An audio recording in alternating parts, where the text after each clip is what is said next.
Escape at dawn, the wedding dress weighed 1,000 pounds. At least that's how it felt to Meredith Bennett as she ran down the stone steps of St. Augustine's Chapel, her breath coming in sharp gasps.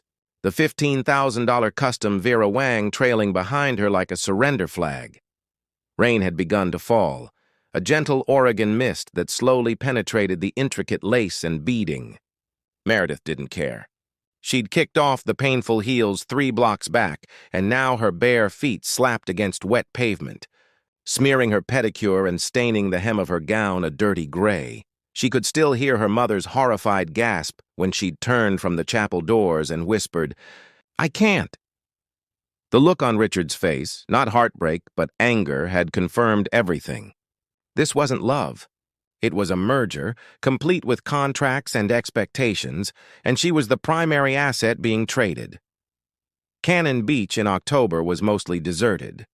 Tourist season had ended, leaving behind empty parking lots and closed souvenir shops. The rain grew heavier, plastering Meredith's carefully styled hair to her face. Mascara ran in black rivulets down her cheeks, and she realized she was crying. A neon open sign flickered in the distance. Emma's Seaside Diner, a weathered blue building perched on stilts overlooking the ocean. Meredith stumbled toward it, desperate for shelter and anonymity. The bell above the door jingled as she entered.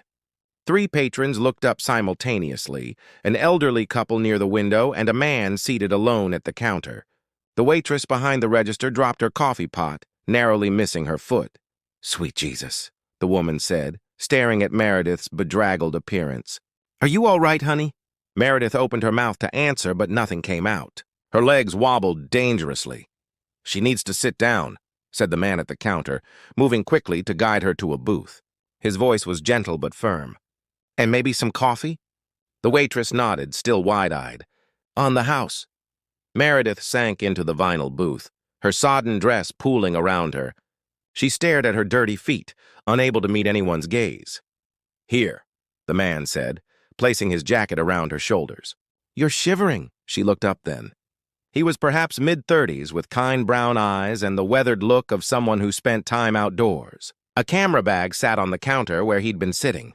"Thank you," she managed, pulling the jacket tighter. It smelled of pine and sea salt. "Nathan Pierce," he said, sliding into the seat across from her. "And I'm guessing today didn't go as planned." A laugh escaped her, raw and slightly hysterical. "You could say that?" The waitress appeared with coffee and placed it gently before Meredith. "Emma," she introduced herself. "This is my place." "You drink that? Then tell us if you need anything else. Police, doctor, shotgun." Meredith shook her head quickly. "No police, please." Emma and Nathan exchanged glances. "I'm not in danger," Meredith clarified. "I just left my own wedding." "Ah," Emma nodded sagely. "Cold feet?" "Cold everything," Meredith replied, wrapping her hands around the mug. "I was 3 minutes from walking down the aisle when I realized I was making the biggest mistake of my life." Nathan studied her thoughtfully. "That took courage." "Did it?" "It feels like cowardice." "Richard is successful, prominent. Everyone expected this marriage." "Everyone except you, apparently," Nathan observed. Emma refilled Meredith's mug. "Where are you headed now, honey?" The question hit Meredith like a physical blow. She had no plan, no destination. Her purse, phone, and wallet were all back at the chapel with her bridesmaids and furious mother. "I don't know," she whispered, fresh tears threatening. "I didn't think that far ahead." Nathan's expression shifted, something like recognition flickering in his eyes. "I'm driving up the coast," he said quietly. "Taking photographs. I have room in my car if you need to get away for a bit." Emma shot him a protective glance. "Nathan, it's okay, Emma. I'm just offering a ride, not a marriage proposal." He turned back to Meredith. "No pressure. Just an option." Meredith looked between them, these kind strangers in a moment of chaos. Outside, she saw an expensive black car cruising slowly down the empty street. Richard's best man probably searching for her. "My name is Meredith," she finally said, "and I think I'd like that ride if it's still available." The road north. The old Jeep Wrangler rumbled along Highway 101, its tires splashing through puddles as rain continued to drizzle from a pewter-gray sky. Meredith sat in the passenger seat wearing borrowed clothes, jeans and a sweater Nathan had in his duffel bag, both comically large on her frame, but infinitely more practical than a wedding gown. The dress lay carefully folded in a plastic bag in the back seat. A problem for another day. I can drop you at a bus station in Astoria if you'd prefer, Nathan said, eyes fixed on the winding coastal road. Or a hotel. You don't have to keep going with me. Meredith watched raindrops race each other down the window. Where exactly are you headed? No fixed destination. I'm documenting the changing coastline for a conservation magazine. Erosion patterns, wildlife habitats. I'll go as far as Olympic National Park, maybe farther. He glanced at her. You didn't answer my question. I don't have an answer, she admitted. I have nothing with me. No phone, no money, no ID. Everything's back at the chapel and I can't face them yet. She twisted the platinum engagement ring she'd forgotten to remove. I should probably sell this, Nathan's mouth twitched. That would certainly solve the immediate financial concerns. As they drove, Meredith gradually shared pieces of her story. Richard Harrington, CEO of Harrington Development, a man 20 years her senior who had swept into her family's financial troubles like a corporate knight. Her mother's not-so-subtle encouragement, the gradual erosion of her independence. The final straw was the prenup, she said as they pulled into a scenic viewpoint overlooking a magnificent stretch of coastline. It stipulated that I couldn't pursue my own career without his approval. I'm a marine biologist, or I was before I put my doctoral studies on hold for the engagement. Nathan cut the engine. That explains why you lit up when I mentioned the conservation project. The rain had stopped, leaving everything glistening. They climbed out of the Jeep and walked to the edge of the cliff, where a wooden fence protected visitors from the sheer drop to the ocean below. What about you? Meredith asked. What's your story? Nathan unholstered his camera, a professional-grade DSLR, and began photographing the dramatic landscape. Divorced. 1 year, 3 months, and 17 days ago. Jenna was my high school sweetheart. We got married at 22, and by 33 we were strangers. I'm sorry. Don't be. Necessary endings can still be painful. He lowered the camera. That's why I recognized something in you back at the diner. That look of someone who's just broken free from a cage they didn't realize they were in until the door finally opened. They continued northward, stopping in small towns with names like Oceanside and Neskowin. In a pawn shop in Lincoln City, Meredith sold her engagement ring for far less than it was worth, but enough to give her some breathing room. In a thrift store, she bought herself clothes that actually fit, plus a second-hand backpack to hold her meager new possessions. That evening, they checked into a small motel in Depot Bay, separate rooms, at Meredith's insistence despite her new financial independence.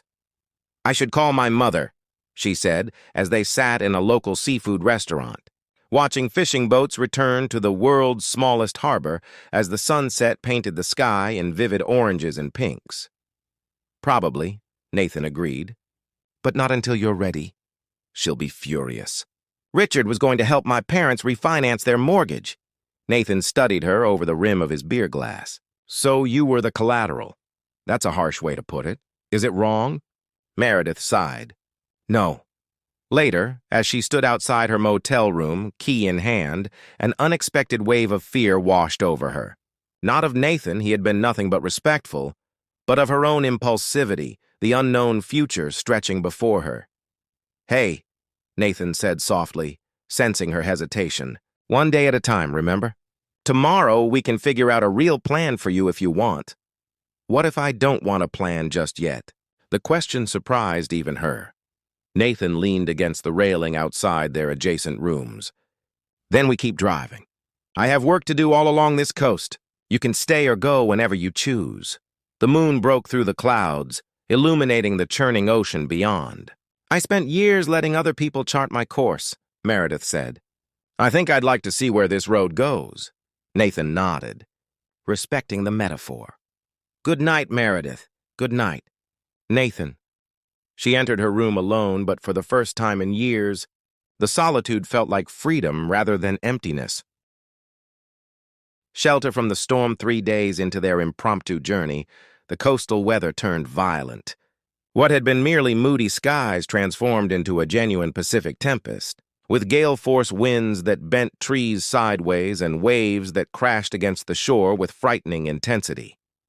"We should find somewhere to wait this out," Nathan said as he fought to keep the Jeep on the road. Visibility had deteriorated to mere yards ahead, and branches littered the highway. Meredith peered through the windshield. "There's something up ahead on the right. Looks like lights." The something turned out to be the Tidewood Inn, a Victorian-style bed and breakfast perched on a bluff overlooking what would have been a spectacular view if not for the storm. The innkeeper, a silver-haired woman named Eleanor, greeted them with concern. "You two are lucky you made it here safely," she said, leading them into a lobby warmed by a crackling fire. "They're closing sections of the highway. You'll have to stay the night, I'm afraid." Eleanor apologized that she had only one room available, a deluxe suite with a king-sized bed and separate sitting area. "Storm season," she explained. "People get stranded." Meredith and Nathan exchanged awkward glances. "I'll take the sofa in the sitting room," Nathan offered immediately. With that settled, Eleanor showed them to their accommodations, a beautifully appointed suite with bay windows that would have showcased the ocean, had it not been obscured by sheets of rain. "I'll bring up some tea," Eleanor said. "The power might go out, so there are candles in the drawer and extra blankets in the closet." Left alone, Meredith and Nathan stood in silence, suddenly aware of the intimacy forced upon them by circumstance. "I can see if there's another option," Nathan began. "No," Meredith said. "This is fine. We're adults." They spent the early evening hours in the inn's restaurant, dining with other stranded travelers as the storm intensified. Over bowls of seafood chowder and glasses of local wine, their conversation deepened beyond the surface details they'd exchanged during their drives. Meredith spoke of her childhood fascination with tide pools, which had blossomed into a passion for marine ecology. "I was tracking orcapod migrations for my dissertation. 3 years of field research, just abandoned when I met Richard. Why did you let it go?" Nathan asked. She traced the rim of her wine glass with her finger. He made it sound temporary. "Just until the wedding. Then it became, just until we're settled. Then it was suggestions for more suitable pursuits for the wife of someone in his position." "And you accepted that?" "Not at first. But it's surprising how compromise can become surrender if it happens gradually enough."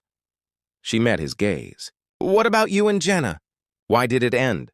Nathan was quiet for a long moment. "We married young, with grand plans. I would become a renowned photojournalist. She would teach literature at a university. Then life happened. I spent too much time away on assignments." She resented it. "When I was home, I was restless. We grew apart. Was there someone else?" "No, just the slow death of who we thought we'd become together." He refilled their glasses. "The worst part wasn't the fighting, it was the silence. Realizing one day that we hadn't really talked in months. Later, back in their shared suite, the power went out just as Eleanor had predicted. Nathan lit the candles, their warm glow creating dancing shadows on the walls. Rain lashed against the windows with percussive intensity, and thunder rolled across the sky. They sat before the room's small fireplace, sharing a bottle of wine Eleanor had provided for the inconvenience. The atmosphere was charged with something unspoken. "I should get some sleep," Meredith said eventually. Though sleep seemed impossible with the storm's fury surrounding them, Nathan nodded. "Of course." But as she rose, Meredith found herself asking the question that had been forming since that first meeting in the diner. "Why did you help me, Nathan? You could have just minded your own business." He considered this, stoking the fire with a poker. "Because 6 months ago, I was sitting in my car in a grocery store parking lot, wondering what the hell I was doing with my life. A stranger tapped on my window, an old man who thought I was having a heart attack. I wasn't, but I was having some kind of existential crisis." He replaced the poker. He bought me a coffee and just listened. No advice, no judgment. It made all the difference. "So I'm your good deed?" "No, you're someone who needed space to breathe." I had space to offer. Meredith moved closer, sitting beside him on the floor. "I'm afraid," she admitted. "Of what?" of going back to a life that wasn't mine, of building a new one that might fail, of, she hesitated, of feeling something when I'm not ready. The candlelight caught the angles of his face as he turned to her. I'm not asking for anything, Meredith. I know. That's what makes this dangerous. Her voice was barely audible above the storm. When his hand covered hers, it felt like both a question and an answer. Don't break my heart, she whispered, echoing words she'd heard somewhere long ago. I won't promise forever, he said softly. But I can promise truth.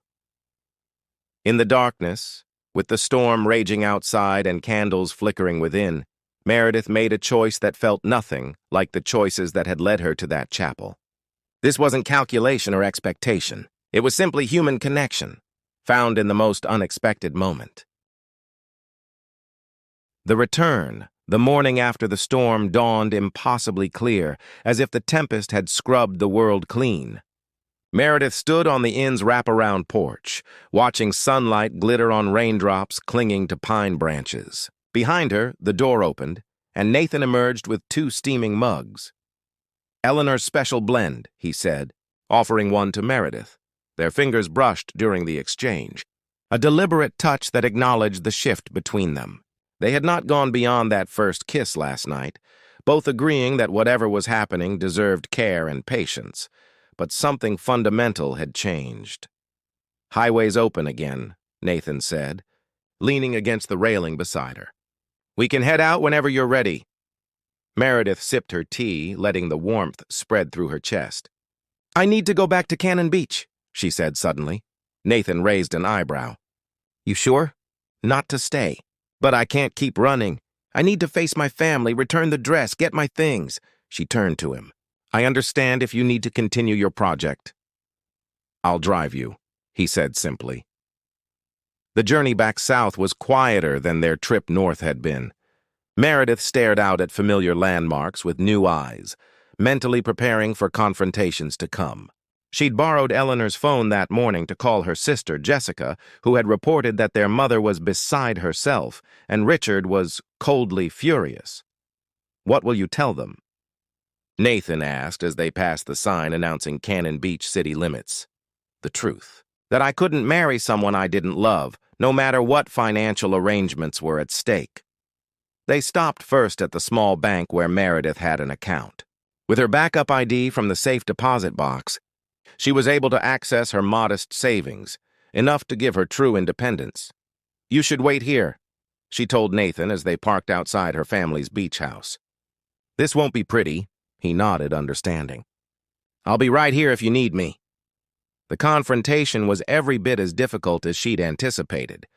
Her mother oscillated between tears and cold fury, her father maintained a disappointed silence, and Jessica offered tentative support through worried glances. He was going to take care of all of us, her mother said accusingly. Do you realize what you've thrown away? My life isn't currency to be traded, Meredith replied, packing her essential belongings into a duffel bag. And Richard didn't want a wife. He wanted an accessory. He's still willing to take you back, her mother pressed. He called it pre-wedding jitters. If you apologize, Mom, stop. It's over. The conversation circled painfully until the sound of an expensive car pulling into the driveway interrupted them. Through the window, Meredith saw Richard's sleek black Mercedes. You called him? She asked her mother incredulously. He deserves an explanation in person, her mother insisted. Richard entered without knocking, a habit that suddenly struck Meredith as emblematic of their entire relationship. He had always acted as if he owned any space he entered, including her life. Meredith, he said, his voice controlled. This childish display has gone on long enough. It's not a display, Richard. The wedding is off. I've returned your ring. His practiced corporate smile didn't reach his eyes. Let's discuss this privately. There's nothing to discuss. Richard's facade cracked slightly. You embarrassed me in front of half of Portland's business community. You owe me at least the courtesy of a conversation. Reluctantly, Meredith followed him onto the back deck overlooking the ocean. As soon as they were alone, his demeanor hardened. Whatever little rebellion this is, it ends now, he said. The caterers have been paid. The guests can be re-invited. We'll call it a postponement. No, Richard. We want different things. What I want, he said, stepping closer, is what I've invested in. 2 years of molding you into the perfect partner, introducing you to the right people, elevating your family's position. The words hit Meredith like ice water. Molding me? You were teaching school children about starfish when I met you. Look what I've made you into. Meredith felt a strange calm settle over her. That's exactly the problem. I don't recognize the person you've made me into, and I don't like her very much. Richard gripped the railing, knuckles white. Is there someone else? The question hung in the air between them. Meredith thought of Nathan waiting in his Jeep, patient and asking nothing of her. This isn't about anyone else. It's about me finding myself again. Richard's laugh was dismissive. How poetically adolescent. What will you do? Go back to your tide pools on a research assistant's salary? Maybe, or maybe something else entirely. But it will be my choice. As she turned to leave, Richard grabbed her arm. Your parents' refinancing falls through without this marriage. Did they mention that? Your father's business collateral is tied to my company's backing. The manipulation was so transparent that Meredith almost pitied him. Let go of my arm, Richard. Meredith? Nathan's voice came from the doorway. He stood there, outwardly calm but watchful. Everything okay? Richard released her immediately, assessing Nathan with cold calculation. And here's the reason for your sudden attack of conscience. Who's this? The pool boy? I'm the guy who's leaving with Meredith if that's what she wants. Nathan replied evenly. Meredith looked between them, Richard in his tailored suit, radiating entitlement. Nathan in his weathered jacket, asking nothing but offering everything. It is what I want, she said, moving toward Nathan. Richard's parting words followed them down the hallway. You'll regret this when reality sets in. Both of you. Back in the Jeep, with her belongings secured in the back and the wedding dress left behind, Meredith exhaled a breath she felt she'd been holding for years. North? Nathan asked. Meredith reached for his hand. North. Brave New Shores Olympic National Park sprawled before them in majestic splendor. Temperate rainforest meeting rugged coastline, mountains rising in the distance like guardians of some ancient secret. For 2 weeks, Meredith and Nathan had continued their journey, moving slowly up the coast, his work providing structure and her newfound freedom offering possibility. Their relationship had developed with the same deliberate pace, careful, honest, neither rushing nor denying the growing connection between them. They shared motel rooms now, but more importantly, they shared dreams, fears, and quiet moments that built something neither had expected to find. Dr. Hamada from the University of Washington Marine Science Center emailed back, Meredith said, scanning her new phone as they hiked along a coastal trail. They're interested in my orca research. There might be a position. Nathan adjusted his camera bag. Seattle would be a good base for you. The unspoken question hung between them. His assignment would end soon. Decisions loomed. For me? She repeated. What about you? My editor offered me a new series, documenting climate change impacts from Alaska to Baja. It's a 2-year project at least. Meredith stopped walking, the implication clear.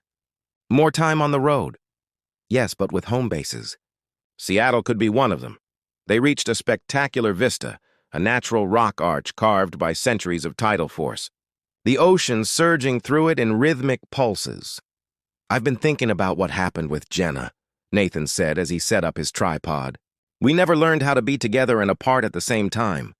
How to have separate dreams that still intertwined. Meredith watched him work, admiring the focus and passion he brought to his craft. What are you saying? I'm saying I want to try something different this time. He paused, looking up from his camera. Whatever this is between us. A text alert interrupted the moment. Meredith glanced at her phone and frowned. My sister. Richard's company pulled their backing from Dad's business refinancing. They're in trouble, she sighed. He's punishing them to get to me. Nathan straightened. What will you do? What can I do? I can't marry him to save their business. No, but there might be other options. That evening, in their rented cabin overlooking the Strait of Juan de Fuca, they researched alternatives. Nathan had connections from his years of photojournalism. including an environmental lawyer who specialized in corporate accountability. Richard's development company has a history of questionable environmental practices, the lawyer told them during a video call. We've been building a case against them for wetland violations. Your father's situation could provide leverage. 3 days later, Meredith sat in a Portland conference room facing Richard across a polished table. Her father beside her, Nathan and the lawyer flanking them. "This is absurd," Richard said after hearing their proposition. "You're blackmailing me." "No," Meredith replied calmly. "We're negotiating. Your company rescinds the retaliatory actions against my father's business. And we don't provide evidence of your Nehalem Bay project's environmental violations to the state authorities." The meeting ended with a tense agreement. Richard would honor his original business commitments, separate from any personal relationship, and Meredith's evidence would remain private, as long as the company initiated proper remediation. "You've changed," her father said afterwards, embracing her with newfound respect. "I've remembered who I am," she corrected gently. 6 months later, Meredith stood in her small Seattle apartment, surrounded by unpacked boxes and research papers. Her position at the Marine Science Center had evolved into a full fellowship, allowing her to complete her doctoral work on orca communication patterns. Nathan's photographs from his coastal project lined one wall, a visual journey of their shared beginning. He had been gone for 3 weeks on his first Alaska segment, their relationship now navigating the challenge of distance. Her phone rang, a video call from him. "How's the frozen north?" she asked when his bearded face appeared on screen. "Currently living up to its reputation," he replied, turning the camera to show a magnificent glacier calving into the sea. "How's Seattle?" "Rainy.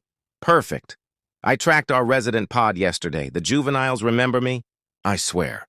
They talked until his satellite connection began to fade, sharing their separate lives with an intimacy that bridged the miles. 2 more weeks, he promised before signing off. Then I'm home for a month. Home. The word still felt new. Not a place, but a feeling. Trust built from truth. After they disconnected, Meredith opened the balcony door and stepped out into the gentle rain. Below, Puget Sound stretched into the distance, ferries crossing like slow-moving stars on dark water. In the eastern sky, the first hints of sunrise colored the horizon. She thought of that rainy morning almost a year ago, running barefoot from a chapel, weighted down by expectations, with no destination except away. How strange the journey from there to here. Not a straight line, but a series of tides, retreating, advancing, reshaping the shore. Her phone buzzed with a text from Nathan. "Don't forget, we promised Eleanor we'd visit the Tidewood Inn for the storm season anniversary." Meredith smiled, remembering the candle-lit room where everything had changed, where she had whispered, "Don't break my heart," and he had offered not promises, but honesty. Sometimes the bravest beginnings came from necessary endings. Sometimes running away meant running toward your true self, and sometimes the heart knew its home long before the mind could name it.